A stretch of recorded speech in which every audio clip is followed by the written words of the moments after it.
ഇന്ന് ഞാൻ നിങ്ങളെ പരിചയപ്പെടുത്തുന്നത് ആദ്യമായി കൃഷി ചെയ്യാൻ പോകുന്ന പച്ചക്കറി വിത്തുകളാണ്. ഈ വിത്ത് എനിക്ക് എൻ്റെ സിസ്റ്റർ ന്യൂസിലൻഡിൽ നിന്ന് കൊണ്ടു തന്നതാണ്.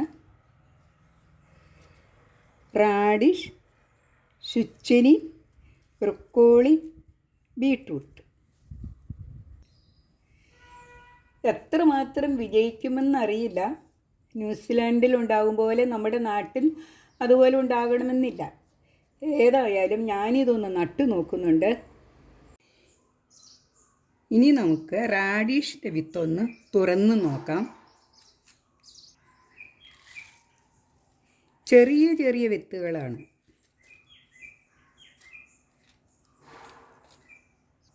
അടുത്തത് ബീട്രൂട്ടിൻ്റെ വിത്താണ്. ബീട്രൂട്ടിൻ്റെ വിത്തും റാഡിഷിൻ്റെ വിത്തും ഏകദേശം ഒരുപോലെ നമുക്ക് തോന്നും.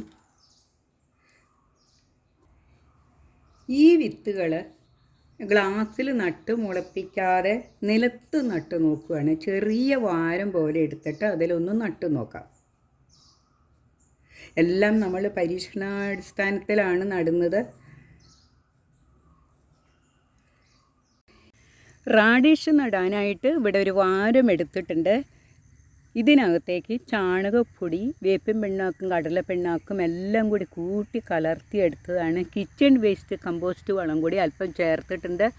ഇതെല്ലാം കൂടി കൊത്തി ഇളക്കി വാരം മാടിയെടുത്തേക്കണതാണ്. ഇതിലേക്കാണ് നമ്മൾ റാഡിഷ് നടുന്നത്. റാഡിഷിൻ്റെ വിത്ത് ഞാൻ കുറച്ച് എടുത്തിട്ടുണ്ട്. ഇതൊന്ന് നടാം. അല്പം മണ്ണ് നമുക്കൊരു സൈഡിലേക്ക് മാറ്റി നമുക്ക് വിത്ത് നടാവുന്നതാണ്. 2-3 എണ്ണമൊക്കെ വെച്ച് നടുന്നുണ്ട്.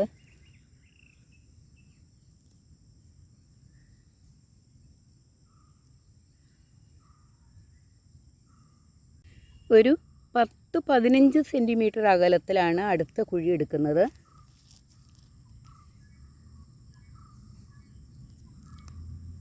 റാഡിഷ് നട്ട് 1 മാസമായ റാഡിഷാണിത്. ഞാൻ അല്പം മണ്ണ് ഇട്ട് കൊടുത്തിട്ടുണ്ട്.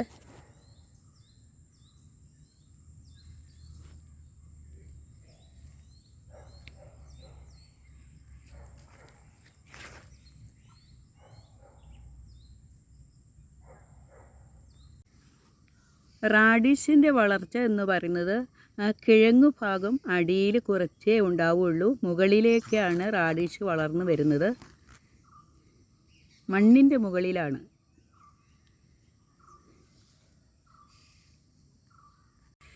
ന്യൂസിലാൻഡിൽ നിന്നും കൊണ്ടുവന്ന റാഡിഷ് വിത്ത് അത് നട്ട് റാഡിഷ് ഉണ്ടായി കിടക്കുന്നതാണ്.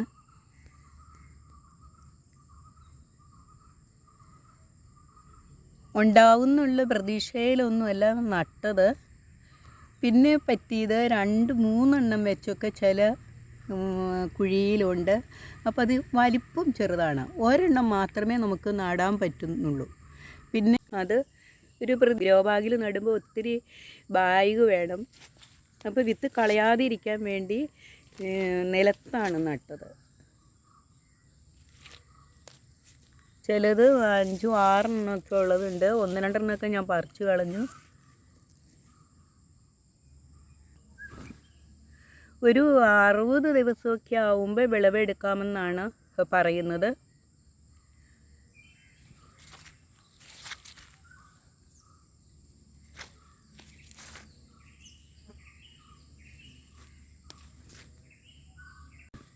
അതുപോലെ തൈകൾ നടുമ്പോൾ തൈ വളർന്നു വരുമ്പോൾ നേരെ നിവർത്താനായിട്ട് നോക്കണം. എൻ്റെ ഒന്ന് ചെരിഞ്ഞു പോയി.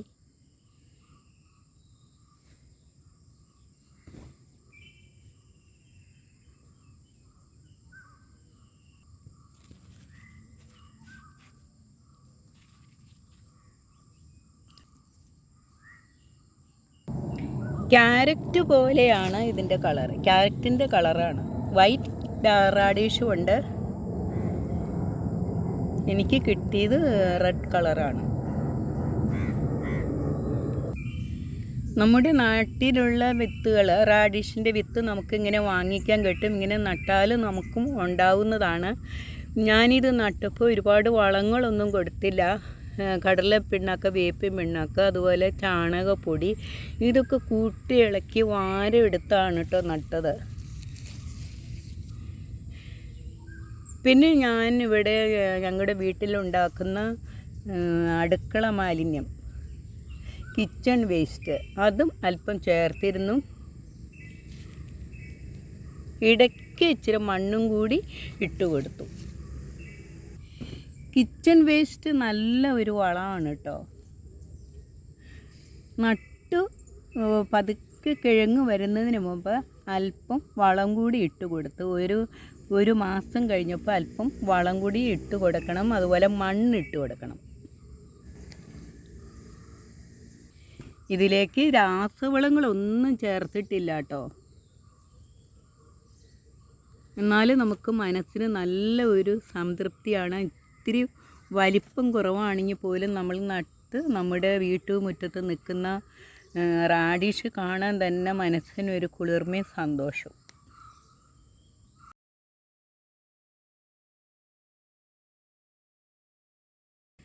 നമ്മുടെ വീട്ടുവളപ്പിൽ ഇങ്ങനെ ഒരു കൃഷി ഉണ്ടെങ്കിൽ എന്തൊരു സന്തോഷമാണ് നമുക്കത് കാണാൻ.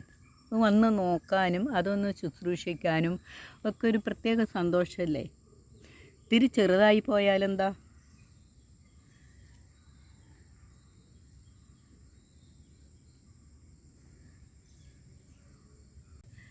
നമ്മുടെ വീട്ടുവളപ്പിൽ നിൽക്കുന്ന റാഡിഷ് രാവിലെ വന്ന് കാണുവാണെങ്കിൽ ഒരു പ്രത്യേക സന്തോഷമാണ് നമുക്കത്. നമ്മൾ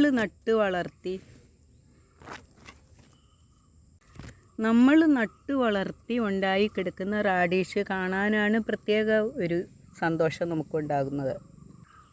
ഒരുപാട് മണ്ണൊന്നും ആവശ്യമില്ല. ഒരു ചെറിയ വാരം പോലെ എടുത്തിട്ടേ ഉള്ളൂ. ഗ്രോ ബാഗ് ഉള്ളവർക്ക് ഗ്രോ ബാഗിൽ നടാം. നമ്മുടെ നാട്ടിൽ നമുക്ക് വിത്ത് വാങ്ങിക്കാൻ കിട്ടും. നമുക്കിങ്ങനെ നടാവുന്നതാണ്. എനിക്ക് കിട്ടിയപ്പോൾ ഞാനിങ്ങനെ നട്ടുന്നുള്ളൂ.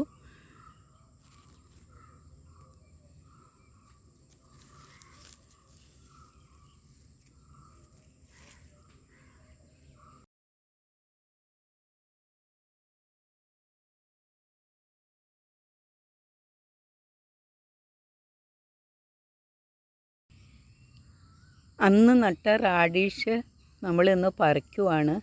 ഒരു 70 ദിവസമൊക്കെ ആയിട്ടുണ്ട്. 60 ദിവസമാണ് റാഡിഷിൻ്റെ വളർച്ച. 70 ദിവസം ആയിട്ടുണ്ട്. പതുക്കെ തണ്ടൊന്ന് വാടി തുടങ്ങി. ഇതൊന്ന് പറിച്ചെടുക്കുവാണ് കേട്ടോ. നമുക്കിതൊന്ന് പറിച്ചെടുക്കാം. ഇത്ര വലിപ്പമൊന്നും വെച്ചിട്ടില്ല. ഞാൻ പറഞ്ഞല്ലോ, നമ്മുടെ കുഴിയിൽ 3-4 എണ്ണമൊക്കെ ആയിപ്പോയി. ഒരെണ്ണം നട്ടാലാണ് ഒരുപാട് വലിപ്പം വയ്ക്കുള്ളൂ. എന്നാലും നമുക്ക് ഇത്രയും വലിപ്പമുള്ള റാഡിഷ് കിട്ടിയിട്ടുണ്ട്. ആദ്യമായിട്ടാണ് റാഡിഷ് കൃഷി ചെയ്യുന്നത്. എന്നാലും ഇത്രയും വലിപ്പമുള്ളത് കിട്ടിയത് തന്നെ വളരെ ഒരു സന്തോഷമുള്ള കാര്യമാണ്. ഇനി നടുമ്പോൾ ഓരോന്ന് മാത്രം നടാനായിട്ട് ശ്രദ്ധിക്കാം.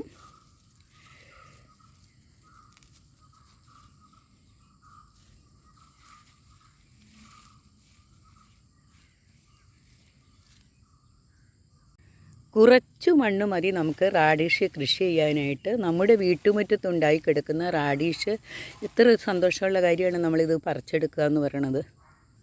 ഒരു രാസവളോ അല്ലെങ്കിൽ കീടനാശിനിയോ ഒന്നും അടിക്കാതെ നമുക്കുണ്ടായ റാഡിഷാണിത്.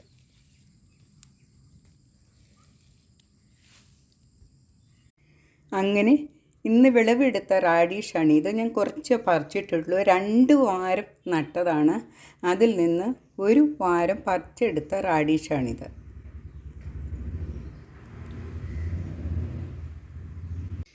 റാഡിഷ് ഒരു ശീതകാല പച്ചക്കറിയാണ്. നവംബർ ഡിസംബർ മാസങ്ങളിൽ നട്ടാൽ നല്ല തണുപ്പുള്ള സമയത്താണ് നമുക്ക് റാഡിഷ് കൂടുതലുണ്ടാവുക. നിലത്ത് നടുന്നതിനേക്കാൾ കണ്ടെയ്നറുകളിൽ നടുന്നതാണ് നല്ലത്. ഞാൻ നടുന്നത് നിലത്താണ്.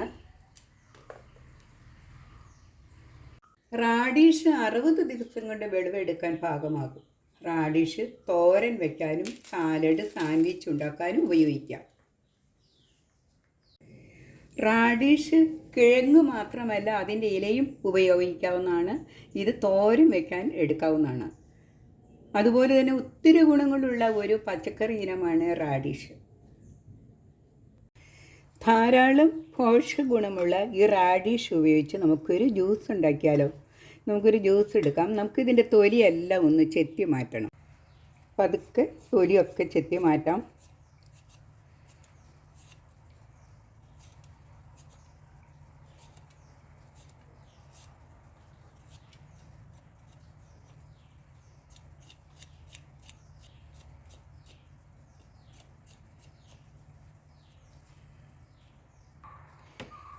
തൊലി മാറ്റിയ റാഡിഷ് ചെറുതായിട്ടൊന്ന് നുറുക്കി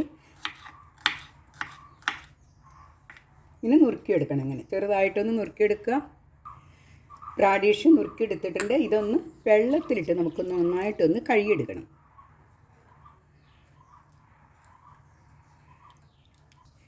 കഴുകിയെടുത്ത റാഡിഷ് നമുക്ക് മിക്സിയുടെ ജാറിലേക്ക് ഇട്ട് കൊടുക്കാം. ഇനി ഇതിലേക്ക് ഒരു ചെറുനാരങ്ങയുടെ നീര് ഒഴിച്ചു കൊടുക്കാം.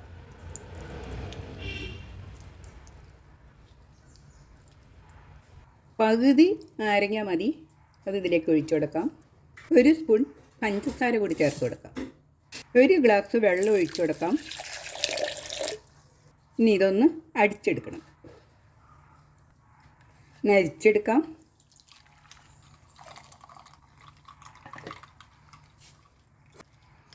ഇനി കുറച്ച് ഐസ് ക്യൂബ് ഇട്ട് കൊടുക്കാം.